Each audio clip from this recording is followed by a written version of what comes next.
I recently took a long break from my game, and let me tell you that it was very hard to get back. As constantly while I was not developing this game, I started to think about projects that I could do instead of developing this one, making all of the potential excuses in my mind. But you know what? I'm back to this old project and I plan to finish it. For about 3 months I did nothing with this project, maybe except a few new ideas, but that's almost everything. All of those months and I'm back to developing my game, and I feel way more motivated when I was back then. If you don't know, I had many important things in my life that were way higher in my priority list than my side hustle thing, that is game development, for me at this moment. So it was an easy option to put game dev to the side and focus on important things first. But at that moment I told myself that I will get back as soon as there will be time for it. And that's why I'm here again, because I enjoy making games. I learned a lot from that break, and maybe that will show you if that break was worth it or not, and you'll be able to compare it with your situation. Let me be a bit more specific in this video. I don't talk about short breaks like a few days, because those are totally normal for everyone, and not only game developers. We all need to rest sometimes, and that's good. But here I'm trying to talk about longer breaks, counted in months. Okay, let's get back to the main topic. The biggest issue in my opinion is that getting back to developing that game you left a few months ago is simply very hard. A lot of game devs don't come back to the game that they were doing and often start a new one, as it is the shiny and new fresh thing. New ideas over time start to flow into your mind, and maybe you feel like your old project is just boring for you and you don't want to develop it any further. And that's the critical part where new shiny things start to appear in front of you, like for example that one project that you had in mind for a few months. Maybe that could be a better opportunity than your game that you've put many hours already into development. And that thing is called shiny object syndrome. And it is very common, we all have that. And whenever a shiny new thing appears in front of us, we tend to focus rather on it than on the things that we have left in the dust back a few months ago.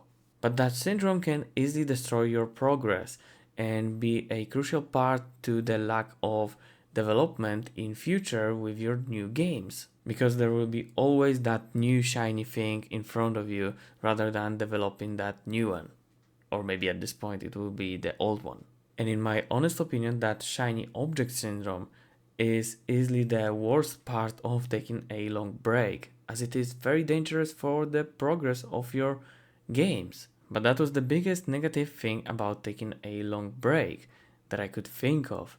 And let me tell you about the positive side, as there are a lot of things that I really enjoyed while taking a break. For example, I had time to finally organize the new ideas in my head and connect them somehow to make a one solid structure, rather than a few disconnected parts from each other. And from those ideas, I was able to create a to-do list with tasks, and that helped me a lot, as it is a simple Kanban board where I have lots of tasks in my backlog that in the future I will just take and develop. And after that long break, I can finally use that to-do list and take one task, finish it, and take another without thinking too much about the structure of my game. And I believe that after finishing that to-do list, I will be almost at the end of my game development and there will be some polishings left, as right now it is a very solid structure. Also, creating that to-do list helped me to scope down with my game, as the scope when I was starting my long break, it was way too big to finish. And right now, after taking that long break, I can finally say that the scope is relative to our free time that we have to develop it in the future. And also very important thing after taking that long break is that I finally feel motivated to develop my game further. As let me be honest, I was a bit tired of it when I was starting that break. But after those months, I finally feel motivated again and I have the strength to start the game engine and develop it a bit more every single day whenever I have a free time. So the development speed just skyrocketed after that break. As you can see, there are a lot of benefits of doing a break from your project, but there is a high risk that you won't get back to the project that you have left. Of course, you need small breaks, that is totally fine. But if your break starts to get counted in weeks or even months, then it can be a little bit problematic to get back into that old project.